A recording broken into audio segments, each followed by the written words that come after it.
Hello दोस्तों, मैं हूं प्रांजल। सभी का स्वागत करता हूं वेल के बिल्कुल फ्रेश वीडियो के अंदर। तो जी हाँ दोस्तों, आपने टाइटल के ऊपर, थंबनेल के ऊपर बिल्कुल सही चीज़ देखी है। क्या यहाँ पे बिटकॉइन की जो सप्लाई है वो बढ़ने वाली है, क्योंकि ऐसा बहुत सारे जो कॉन्सेप्ट्स है, बहुत सारी जो चीज़ें वो कहीं ना कहीं सोशल मीडिया पे इस टाइम पे यहाँ पे चल रही है।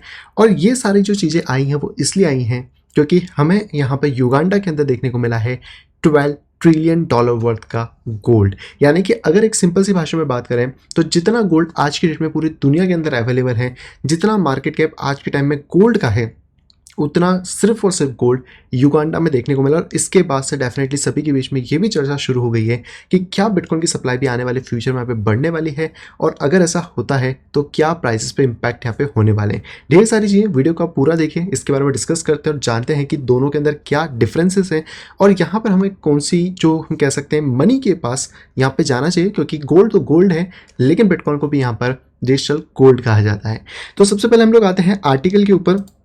आर्टिकल्स आप यहाँ पे डेफिनेटली देख सकते हैं। यहाँ पे है युगांडा के अंदर डिस्कवर हुआ है 12 ट्रिलियन यूएसडी वर्थ का गोल्ड, जिसके बारे में अगर बात करें तो 31 मैट्रिक टन ऑफ गोल्ड हमें इस पॉइंट पे देखने को वहाँ पे मिला है। अब अगर हम लोग असेट पाए जाते हैं, जो भी आप कह सकते हैं जो सबसे वैल्यूबल असेट्स हैं, वो इस वाली लिस्ट में पूरी कैटेगरी वाइज करी गई, जैसे कि गोल्ड 11.5 ट्रिलियन, उसके बाद फिर जो कंपनी से वो आ जाती हैं, और फिर सिल्वर का भी नंबर कहीं ना कहीं 7वें पे आता है। बिटकॉइन पहले टॉप 10 में था, अभी थोड़ा सा बाहर हो गया है क्योंकि बिटकॉइन अब 18 नंबर तक आ गया। ऑब्वियसली बात है कि मार्केट कैप गिरी है तो, लेकिन कहीं ना कहीं अगर बात करें तो इतना बड़ा अमाउंट, वो भी गोल्ड का फाउंड होना, ये एक अलग ही बात हो जाती है। क्योंकि कहीं ना कहीं हम सभी को पता है कि गोल्ड की एग्जिस्टिंग बहुत पुरानी है। स्टार्टिंग में हम बार्टर सिस्टम के लिए इसको यूज़ करते थे, फिर बाद में इसको थोड़ा चेंज करा गया और फिर करेंसीज को लाया गया, fiat currency and normal currencies, ताकि गोल्ड का जो एक डिसएडवांटेज था, हैवीनेस, प्योरिटी एंड बहुत सारी चीज़ें, उससे यहाँ पे ओवरकम किया जा सके। और अब जितना दुनिया में गोल्ड अवेलेबल है उतना ही एक कंट्री के पास मिल गया है। तो ये बहुत बड़ी एक शॉकिंग चीज़ ज़रूर है, क्योंकि पॉलिटिकल लेवल्स के ऊपर कंट्री वाइज बहुत सारी चीज़ें यहाँ पे होने वाली है। एंड इंडिया के अंदर हम सबसे ज़्यादा पता है कि इंडिया के अंदर जो गोल्ड है उसकी डिमांड बहुत हाई रहती है, जिसकी वजह से जो प्राइसेस हैं वो भी इंडिया में बहुत ज़्यादा होते हैं। और यही चीज़ें कहीं ना कहीं इफेक्ट यहाँ पे कर रही हैं। और अगर आपको लग रहा है कि यार इतना ही तो गोल्ड मिला, इससे क्या ही फर्क पड़ता है, तो हम लोग चलते हैं गोल्ड के चार्ट के ऊपर। क्योंकि ये सबसे इंपॉर्टेंट चीज़ है। अब गोल्ड मिला है तो ऑब्वियस सी बात है कि गोल्ड के प्राइसेस में भी हमें करेक्शन देखने को मिला है। क्योंकि आप खुद सोच के देखो कि अगर मार्केट के अंदर कोई भी चीज़ है, मान लो ए चीज़ है जो कि 100 की क्वांटिटी में थी, तो तब तक उसकी वैल्यू 10 रुपये थी। लेकिन अगर आप उसी की क्वांटिटी 200 ले आओगे तो वो उसकी वैल्यू वहाँ पे 10 पे सस्टेन नहीं करेगी, वो कहीं ना कहीं उसकी आधी वैल्यूएशन यहाँ पे हो जाएगी। हालांकि मैं ये नहीं कह रहा कि गोल्ड अभी मिल गया है, फाउंड हो गया तो निकल ही आएगा पूरा, वो हो जाएगा। क्योंकि गोल्ड की माइनिंग होती है, माइनिंग की प्रोसेस एक बहुत ही टीडियस प्रोसेस है, जिसके अंदर से गोल्ड को एक्सट्रैक्ट करके बाहर निकालना एक अलग है। लेकिन एक चीज़ आप खुद सोच के देखिए कि एक कंट्री में इतना गोल्ड पाया गया है, तो बाकी कंट्रीज़ में भी कहीं ना कहीं गोल्ड के रिजर्व तो डेफिनेटली होंगे, भले 1 में हो, 2 में हो, 5 में हो, 10 में हो। तो विद द टाइम हम अगर बात करते हैं गोल्ड के बारे में, तो इसकी सप्लाई कहीं ना कहीं इनडायरेक्टली यहाँ पे बढ़ने वाली है। और अगर हम इसके स्टॉक टू फ्लो रेशो की बात करें, गोल्ड का बहुत अच्छा माना जाता था, लेकिन अब भी इतना सारा गोल्ड यहाँ पे निकला है, तो अब आई डोंट थिंक कि इसके स्टॉक टू फ्लो रेशो के ऊपर हम लोग कुछ यहाँ पे कह सकते हैं। क्योंकि अब हमें पता नहीं है कि कितना गोल्ड मार्केट के अंदर एग्जैक्टली आने वाला है। Stock to flow ratio basically यही डिटरमाइन करता है कि कितनी सर्कुलेटिंग में सप्लाई है, कितनी टोटल ओवरऑल सप्लाई, और उसके हिसाब से एक पर्टिकुलर परसेंटेज निकलता है, जिससे कि हम ये डिटरमाइन करते हैं कि जो भी असेट क्लास में हम लोग जा रहे हैं वो किस हिसाब से वर्क मॉडल यहाँ पर करती है। अब यहीं पर हम लोग बात कर लेते हैं बिटकॉइन के बारे में, क्योंकि ऐसी बहुत सारी अब थ्योरीज और सारी डेफिनेटली चीज़ें यहाँ पे चल रही हैं। तो यहाँ पर बिटकॉइन की जो टोटल सप्लाई है, अगर आप थोड़ा ध्यान से देखने की कोशिश करें, तो वो है टोटल 21 मिलियन, यानी कि 2 करोड़ 10 लाख बिटकॉइन। इससे ज़्यादा बिटकॉइन नहीं बन सकते। अब कुछ पूछेंगे कि क्यों नहीं बन सकते, तो उसका सिंपल सा रीज़न आपको मिलता है बिटकॉइन के वाइट पेपर के अंदर। अगर आपने नहीं पढ़ा है तो डेफिनेटली कहूँगा बिटकॉइन का वाइट पेपर जाके पढ़ो। हिंदी इंग्लिश दोनों ही लैंग्वेज में ये अवेलेबल आपको मिल जाएगा, जिसमें आपको समझ आएगा कि बिटकॉइन के जो कोड है उसके मैकेनिज्म को इस तरह बनाया गया है कि यहाँ पे इसकी सप्लाई कभी भी 21 मिलियन से ज़्यादा ऊपर नहीं जा सकती है। इवन दैट अगर आप डेवलपर हो तो आप इसके कोड को डायरेक्टली गिटअप पे जाके पढ़ सकते हो बिटकॉइन के, जो कि आपको यहीं पर मिल जाएगा। अगर आप आते हो कॉइन मार्केट कैप पे, तो यहाँ पर आपको जो भी बिटकॉइन की डिटेल्स हैं, जैसे कि सोर्स कोड, वाइट पेपर, वो सारी चीज़ें देखने को मिल जाएंगी।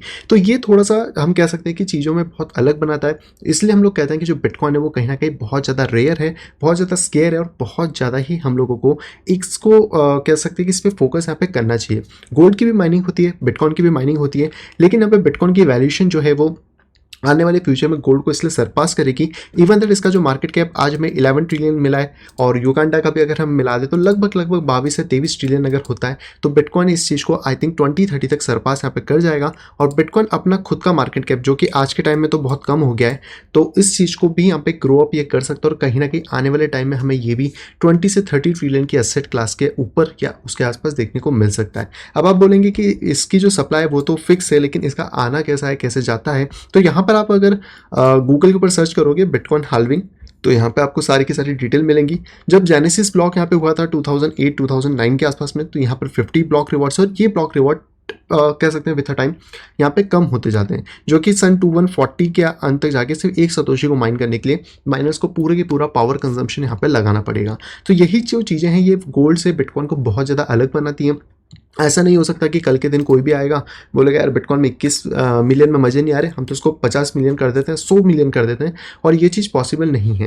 ये चीज़ तभी पॉसिबल है जब पूरी क्रिप्टो कम्युनिटी, जहाँ पे हम बिटकॉइन की बात करें तो डेवलपर्स होंगे, नोड रनर होंगे, माइनर्स होंगे, कम्युनिटी होगी, ये चारों लोग अगर इस चीज़ पर एग्री कर जाते हैं कि हाँ बिटकॉइन में हमें कोई चेंजेस करनी चाहिए, इसकी सप्लाई को बढ़ाना चाहिए, तो वही एक पॉइंट ऐसा होता है जहाँ पे कि बिटकॉइन की सप्लाई बढ़ सकती है। क्योंकि इन चारों का कॉम्बिनेशन होना बहुत ज़्यादा इंपॉर्टेंट है। जैसे हमने पास्ट में भी जो चेन्स आई थी लाइक बिटकॉइन कैश हो गया, जब उसका स्प्लिट हुआ था 2 चेन में, तो वहाँ पे सभी लोग एग्री थे कि हाँ इस चेन को हमें स्प्लिट यहाँ पे करना चाहिए। लेकिन बिटकॉइन क्योंकि एक सबसे ज़्यादा स्ट्रॉन्ग, सबसे शक्तिशाली हम कह सकते हैं कि माइनर्स के यहाँ पे ग्रुप है, जहाँ पे कि सबसे ज़्यादा वॉल्यूम यहाँ पे होता है, सबसे ज़्यादा जो माइनिंग पावर है वो बिटकॉइन के अंदर है आज की डेट में भी। तो यहाँ पे कहीं ना कहीं इसको बहुत ज़्यादा ट्वीट करना या बहुत ज़्यादा इसमें चेंजेस करना पॉसिबल नहीं है। और आई डोंट थिंक कि कोई भी चीज़ से एग्री करेगा कि सतोशी नाकामोटो ने जो यहाँ पे 21 मिलियन की सप्लाई फिक्स करी थी इसको कभी भी चेंज किया जा सके। हाँ, इसके ऊपर अपग्रेड्स हो सकते हैं, बहुत सारी चीज़ें हो सकती हैं, जैसे इसका ब्लॉक साइज चेंज किया जा सकता है, इसके ऊपर नई लेयर्स को फॉर्म्स किया जा सकता है, लेकिन जो सप्लाई का फैक्टर है वो कहीं ना कहीं यहाँ पे सिमिलर ही रहने वाला है।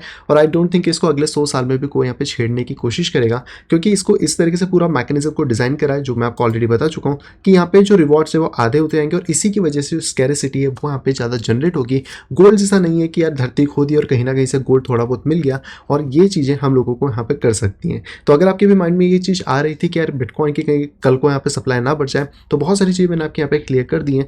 फिर भी अगर कुछ डाउट होते हैं तो डेफिनेटली आप मुझसे कमेंट बॉक्स में जाके पूछ सकते हैं, वहाँ पे मैं आपको सारी इन्फॉर्मेशन और प्रोवाइड करा सकता हूँ, या फिर एक सेपरेट वीडियो बना के और ज़्यादा डिटेल में इस चीज़ के ऊपर हम लोग बात यहाँ पे कर सकते हैं। बाकी अगर आपने बिटकॉइन का स्टॉक टू फ्लो रेशियो नहीं देखा है तो आप इसको जाके देख सकते हैं, इसके बारे में एक बार थोड़ा पढ़ सकते हैं, जिससे आपको आइडिया लगेगा कि एक्चुअल में जो भी पर्टिकुलर असेट होती है उसकी वैल्यूएशन कैसे निकाली जाती है स्टॉक के बेसिस पे कि कितनी सप्लाई, कितना मार्केट में ओवरऑल सारी चीज़ें होंगी।